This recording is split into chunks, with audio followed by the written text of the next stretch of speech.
Hurmatli keksa avlod vakillari, aziz onaxonlar va otaxonlar. Bugun siz bu videoda mahalla oqsoqollari bizdan pul yigishni qonuniylashtirishga urinayotgani haqida bilib olasiz. Hayotingizda eshitgan eng dahshatli xabarlardan biri. Quloq soling, chunki bu har birimizga taalluqli bo'lishi mumkin va bu bizning osoyishta keksalik davrimizga qilingan haqiqiy hujumdir. Sizlar bu davlatning gururi, sizlar bunyodkorlar. Yillar davomida ter to'kib, bu vatan ravnaqi uchun jon kuydirdingiz. Sizning nafaqangiz shu davlatning sizga bo'lgan minnatdorchiligi emasmi? Lekin hozir nimalar bo'layapti? Endi bizdan, sizdan, aziz keksa avlod vakillaridan, hattoki o'z hovlimizni obodonlashtirish uchun ham, bizga allaqachon tegishli bo'lgan narsalar uchun ham pul talab qilishmoqdamidi? Bu adolatdanmi? Bu insoniylikdanmi? Qani aytingchi, sizlar necha yil ishladingiz? 20 yilmi? 30 yilmi? 40 yildan oshiqmi? O'sha yillarda sizlar qanday qiyinchiliklarni boshdan kechirdingiz? O'qlikni ham, yo'qchilikni ham ko'rdingiz. Paxta dalalarida yozning jaziramasida, sovuq qishda ham ishladilaringiz. Zavodlarda, fabrikalarda, qurilish maydonlarida, hamma joyda shu vatan uchun mehnat qildingiz. Sizning har bir to'kkan teringiz, har bir kechgan tunlaringiz, har bir chekkan zahmatlaringiz bu davlatning poydevori bo'ldi. Sizlarning mehnatingiz tufayli bugun biz osmonimiz musaffo, rizqimiz butun bo'lib yashayapmiz.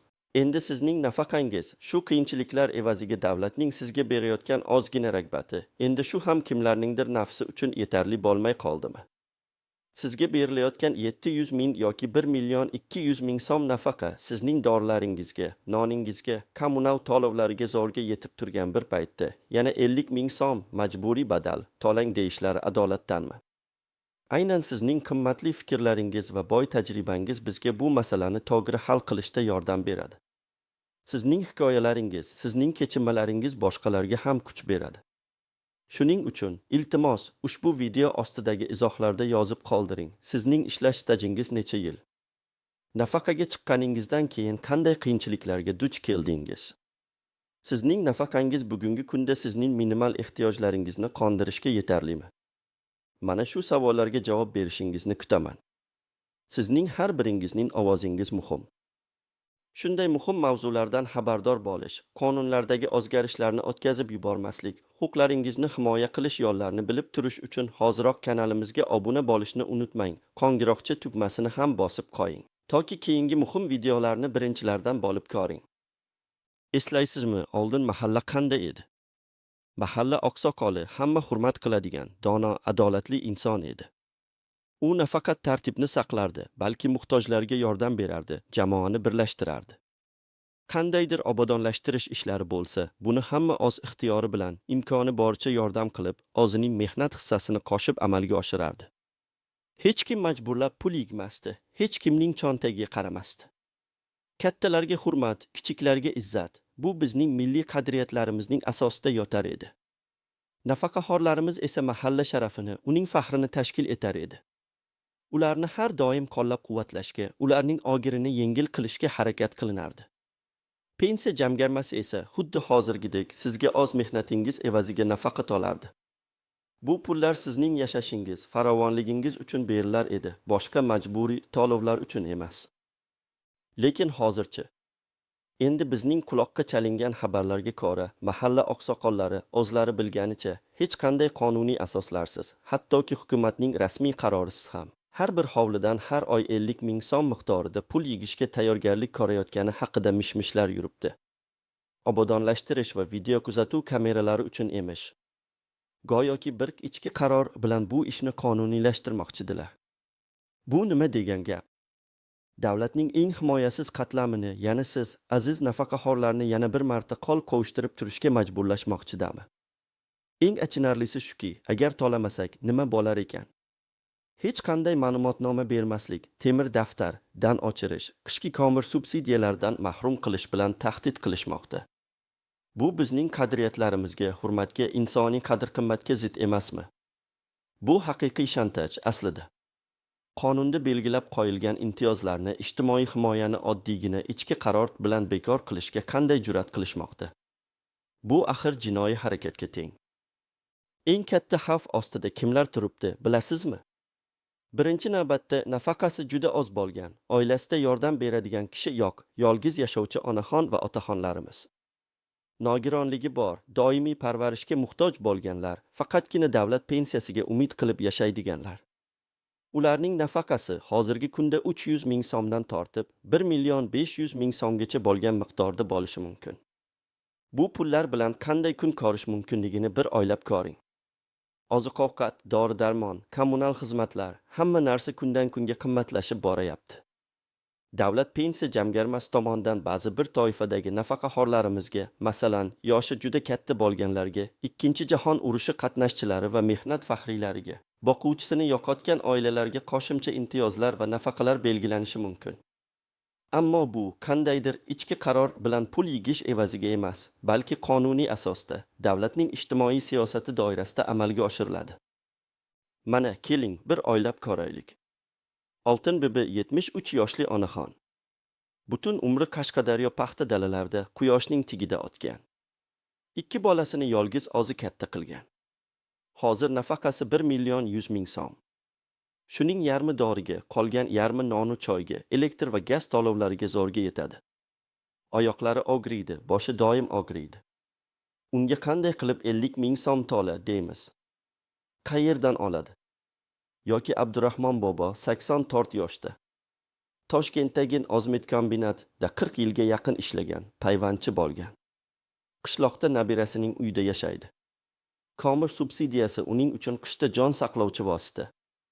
Agar shundan mahrum qilsalar, u qanday qishlaydi? Shundoq ham har bir tiyinini hisoblab yashayotgan insonlarimiz endi mana shunday majburiy to'lovlarning qurboni bo'lishlari kerakmi? Pensiya jamg'armasi sizga yashash uchun nafaqa beradi, ammo bu pullar sizdan shunday majburiy to'lovlar uchun egilishi kerak emas. Yurtimizni obod qilish, farovon yashash uchun barcha sharoitlarni yaratish bu davlatning zimmasidagi vazifa. Axir biz soliq to'laymiz, davlat budjetiga o'z hissamizni qo'shamiz. Mana shu pullar bizning farovonligimizga sarflanishi kerak emasmi? Nima uchun endi bu mas'uliyatni yana oddiy xalqning, ayniqsa nafaqaxo'rlarning zimmasiga yuklashga harakat qilishmoqda? Bu millatning faxri bo'lgan keksalarning yelkasiga yuk bo'lish. Bu shunchaki adolatsizlik emas, balki ularning qadr-qimmatini yerga urish demakdir. Har bir yoshi ulug' insonga bo'lgan hurmatimiz, ularning osoyishta keksalik davri uchun sharoit yaratib berishga bo'lgan burchimiz bugun mana shunday sinovga duch kelmoqda. Siz ham shunga o'xshash vaziyatga tushganmisiz? Sizdan ham pul talab qilishdimi? Qanday yo'l tutdingiz? O'z tajribangizni izohlarda yozib qoldiring. Birgalikda yechim topamiz. Sizning hikoyalaringiz biz uchun qimmatli. Aytingchi, qanday muammolar bilan to'qnash keldingiz va ularni qanday hal qildingiz? Yoki hal qila olmadingizmi? Sizning qandaydir hujjatlaringizni bermaslik bilan tahdid qilishdimi? Qishda ko'mir subsidiyasidan mahrum qilish bilan qo'rqitishdimi? Xalqimizning og'zaki an'analariga ko'ra, mahalla oqsoqolining gapi qonun edi. Unga qarshi chiqish gunoh hisoblanardi. Lekin bugungi kunda bu qonundan kimlardir o'z shaxsiy manfaatlari yo'lida foydalanishga urinayotgani aniq ko'rinib turibdi. Mana shu og'riqli haqiqatni aytishdan biz qo'rqmaymiz, chunki siz, hurmatli nafaqaxo'rlar, haqiqatni bilishga haqlisiz. Endi, aziz do'stlarim, ushbu og'ir vaziyatdan chiqish yo'llarini ko'rib chiqaylik. Unutmang, siz yolg'iz emassiz. Birinchi navbatda eslab qoling, hech kim sizdan bunday majburiy to'lovlarni talab qilishga haqqi yo'q. Bu qonuniy emas. O'zbekiston Respublikasi Konstitutsiyasida va boshqa qonun hujjatlarida har qanday majburiy to'lovlar faqat qonun asosida, aniq belgilangan tartibda amalga oshirilishi ko'rsatilgan. Qandaydir ichki qaror yoki og'zaki ko'rsatma qonun kuchiga ega emas. Faqat Oliy Majlis yoki prezidentning farmonlari, Vazirlar Mahkamasining qarorlari qonuniy asos bo'la oladi. Mahalla fuqarolar yig'inining bunday majburiy to'lovlarni belgilashga vakolati yo'q. Ikkinchidan, agar sizdan pul talab qilishsa, birinchi navbatda ulardan yozma ravishda qanday hujjat asosida talab qilinayotganini so'rang. Bu hujjatning raqamini, sanasini, uni qabul qilgan tashkilot nomini aniq bilib oling. Agar ular sizga bunday hujjatni taqdim eta olmasalar yoki og'zaki gaplar bilan cheklanishsa, ularning talablari noqonuniy ekanligini biling. Hech qanday shubhali to'lovlarga rozi bo'lmang.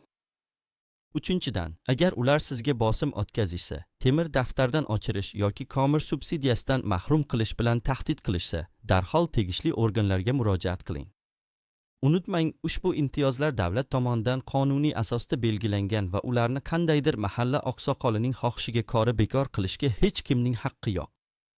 Murojaat qilishingiz mumkin bo'lgan joylar: prokuratura organlari, barcha fuqarolarning huquqlari va erkinliklarining himoyachisi. Ular qonunbuzarliklarni tekshirish va aybdorlarni javobgarlikka tortish vakolatiga ega. Sizning arizangizni diqqat bilan o'rganib chiqishlari shart. Adliya vazirligi, ushbu vazirlikning hududiy bo'limlari qonuniylikni ta'minlashga mas'ul. Ular sizga huquqiy maslahat berishi va kerak bo'lsa, sizning nomingizdan tegishli organlarga murojaat qilishi mumkin. O'zbekiston Respublikasi Prezidentining xalq qabulxonalari. Bu qabulxonalar bevosita prezident ma'muriyatiga bo'ysunadi va fuqarolarning murojaatlari bilan shug'ullanadi.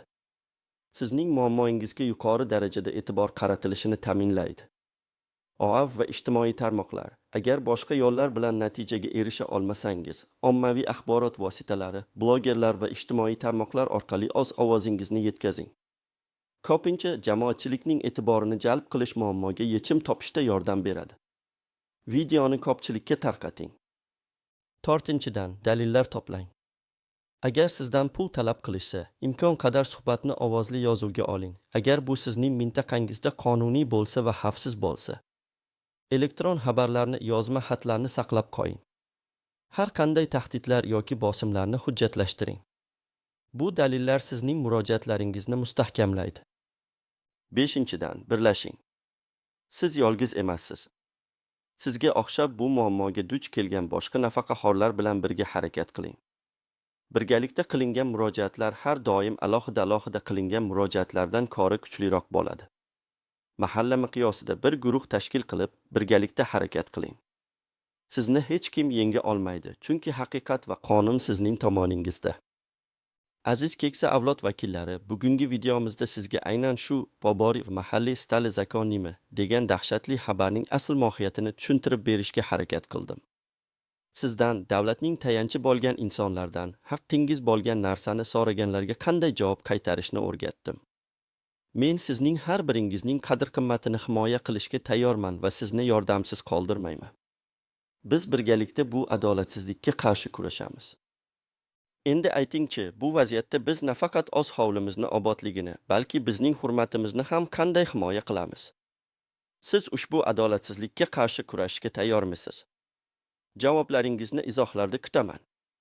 Sizning ovozingiz juda muhim.